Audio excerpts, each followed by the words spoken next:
नमस्कार दोस्तों, आपका स्वागत है आदर्श धर्म चैनल के, जहां हमने पिछले भाग 1 में जिसमें हमने बताया था कि ईश्वर निराकार है और साकार है। दोनों ही प्रकार से ईश्वर की पूजा निराकार भी की जाती है, साकार भी की जाती है और दोनों ही बात सत्य हैं। उसके अगले भाग में, पिछले में तो हमने ये बताया कि निराकार ईश्वर होता है और साकार रूप में वो कैसे आते हैं, तो आज हम इस पर चर्चा करते हैं। लेकिन इसके पहले आपके असीम प्रेम के लिए बहुत बहुत धन्यवाद। और अगर आपने अभी तक आदर्श धर्म चैनल को सब्सक्राइब नहीं किया है तो कृपया सब्सक्राइब कर लें, ताकि आपको नई नई पौराणिक रोचक कथाएं हमेशा मिलती रहें। सबसे पहले हमें ये देखने की जरूरत है, जो पिछले में हमने बताया कि आत्मा और परमात्मा दोनों, आत्मा परमात्मा से ही निकली है, परमात्मा का ही अंश है। भगवान ने गीता में बताया है कि ममैवांसो जीवलोके जीवभूतः सनातनः मनः खष्टान्द्रियाणि प्रकृतिस्थानी कर्षति। अर्थात इस देह में यह सनातन जीवात्मा मेरा ही अंश है और वही इस प्रकृति में स्थित मन और पांचों इंद्रियों को आकर्षण करता है। गोस्वामी तुलसीदास जी ने भी रामायण में बोला है कि ईश्वर अंश जीवय विनाशी चेतन अमल सहज सुख राशि।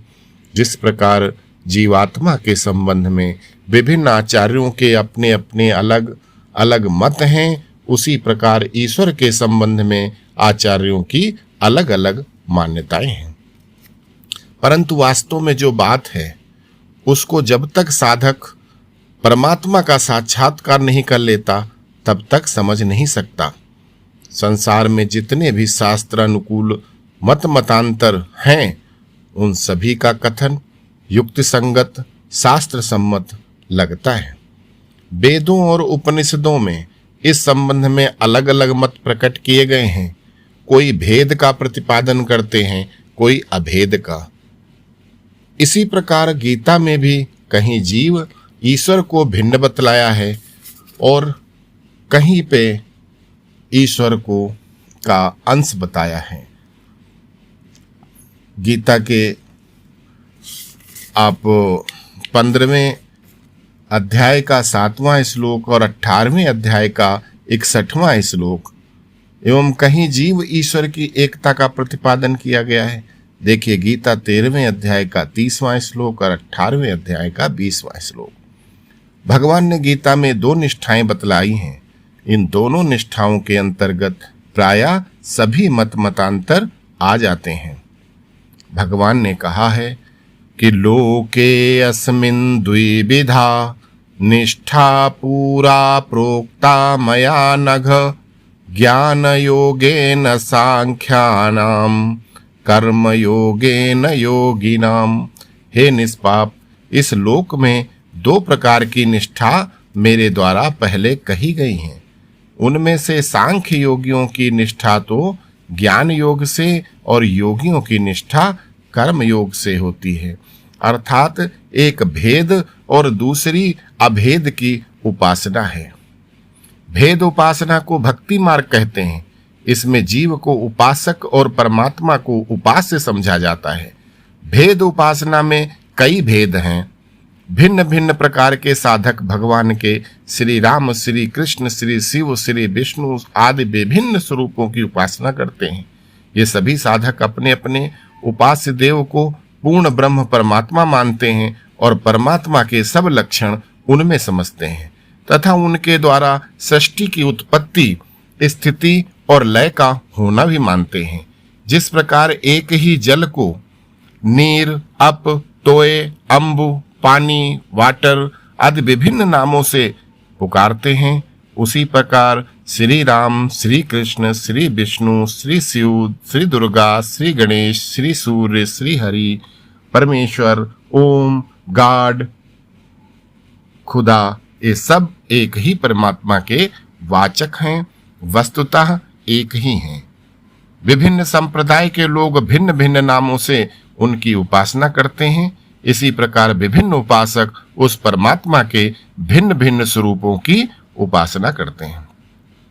कोई साकार की उपासना करता है तो कोई निराकार की करता है। साकार में कोई 2 भुजा वाले की उपासना करता है, कोई 4 भुजाओं वाले की करता है, कोई अनेक भुजाओं वाले परमेश्वर की उपासना करता है। उस एक ही परमात्मा को कोई पुल्लिंग, कोई स्त्रीलिंग, कोई नपुंसक लिंग मानकर उपासना करते हैं। सभी संप्रदाय के लोग अपनी अपनी मान्यता के अनुसार भगवान के भिन्न भिन्न स्वरूपों को श्रद्धा पूर्वक उपासना करते हैं, किंतु उपासकों या साधकों के द्वारा जो कुछ भी वर्णन किया जाता है वो सब मिलकर भी उस परमात्मा के स्वरूप के एक अंश का भी वर्णन नहीं होता। वास्तव में उस परमात्मा के पूर्ण स्वरूप का वर्णन कोई कर ही नहीं सकता, क्योंकि वो अनिर्वाचनीय स्वरूप है। बिना प्राप्त किए परमात्मा के वास्तविक स्वरूप को कोई भी नहीं जान सकता। उसे तो प्राप्त होने पर ही समझा जा सकता है। वो मन और वाणी का विषय नहीं है। यतो वाचो निर्वन्ते अप्राप्य मनसा सा, मन सहित वाणी आदि इंद्रियां जिस परमात्मा के पास न पहुंच पाती हों वो परमात्मा। तो इस तरह से 2 तरह से परमात्मा की पूजा होती है। निर्गुण निराकार परमात्मा को की अभेद उपासना के संबंध में भी यही समझना चाहिए। तो कुछ जो भेद वाले मतलब साकार और निराकार अभेद उपासना, तो ये बात प्रमाणिक है कि आत्मा परमात्मा का ही अंश है। और परमात्मा मुंडकोपनिषद में बताया गया है कि द्वा सुपर्णा सयुजा सखाया समानम वृक्षम परिशा स्वजाते तयोरन्यः पिप्पलम स्वाद्वत्वन्न छन्नो अभिचाकसीति। एक साथ रहने वाले, परस्पर सुखा भाव रखने वाले 2 पक्षी, जीवात्मा और परमात्मा एक ही वृक्ष शरीर पर रहते हैं। उन दोनों में एक तो उस वृक्ष के कर्म रूपी फलों का स्वाद ले लेकर उपयोग करता है, किंतु दूसरा न खाता हुआ केवल देखता रहता है। श्वेताश्वतरोपनिषद में कहा गया है कि मायां तु प्रकृतिम विद्यान्मायिनां तु महेश्वरम तस्या वयं भूतैस्तु व्याप्तम सर्वमिदं जगत। माया तो प्रकृति को समझना चाहिए और महेश्वर को मायापति समझो। उस परमेश्वर की शक्ति रूपा प्रकृति के ही अंगभूत कारण कार्य समुदाय से यह संपूर्ण जगत व्याप्त हो रहा है। फिर वेदों के ईशावास्योपनिषद में भी कहा गया है कि यस्तु सर्वाणि भूतान्य तन्मान्येवानुपश्यति सर्वभूतेषु चात्मानं ततो नाभिजुगुप्यते। यस्मिन् सर्वाणि भूतान्य मय्यावृत विजानतः तत्र को मोहः कः शोक एकत्वमनुपश्यतः। परंतु जो मनुष्य संपूर्ण प्राणियों को आत्मा में ही देखता है और आत्मा को सारे भूतों में देखता है, अर्थात संपूर्ण भूतों को अपना आत्मा ही समझता है, वो फिर किसी से घृणा नहीं करता। सबको अपना आत्मा समझने वाला किसी से कैसे घृणा कर सकता है। जिस स्थिति में आत्म तत्व को जानने वाले महात्मा के लिए सब प्राणी आत्मा ही हो जाते हैं, उस स्थिति में फिर एकत्व अर्थात सब में एक आत्मा का अनुभव करने वाले उस महापुरुष को मोह और शोक नहीं होता, अर्थात सब में एक विज्ञान आनंदमय परम ब्रह्म परमात्मा का अनुभव करने वाले महात्मा के शोक मोह आदि विकारों का अत्यंत अभाव हो जाता है। मांडूक्योपनिषद के दूसरे मंत्र में बतलाया है कि सर्वभूतद ब्रह्मायमात्मा ब्रह्म सो अयमात्मा चतुष्पात, क्योंकि ये सबका सब जगत परम ब्रह्म परमात्मा है तथा जो ये चार चरणों वाला आत्मा है वो आत्मा भी परम ब्रह्म परमात्मा है। ब्रह्मदारण्य को उपनिषद में भी कहा गया है कि तदितम पेतार्हि या एवं वेदाहम ब्रह्मास्मीति सा इदं सर्वभवति तस्य हनाम देवाश्च न भूत्या ईशते आत्मा वैशांस भवति। उस ब्रह्म को इस समय भी जो इस प्रकार जानता है कि मैं ब्रह्म हूँ, वो ये सब हो जाता है। उसके पराभव में देवता भी समर्थ नहीं होते, क्योंकि वो उनका आत्मा ही हो जाता है। छांदो ज्ञानोपनिषद में भी कहा है कि सर्व खल विदम ब्रह्मा तज्जलानिति शांत उपासित। ये समस्त जगत निश्चय ही ब्रह्म है। इसकी उत्पत्ति, स्थिति और लय उस ब्रह्म से ही है, जो इस प्रकार समझकर शांत चित्त हुआ उपासना करे।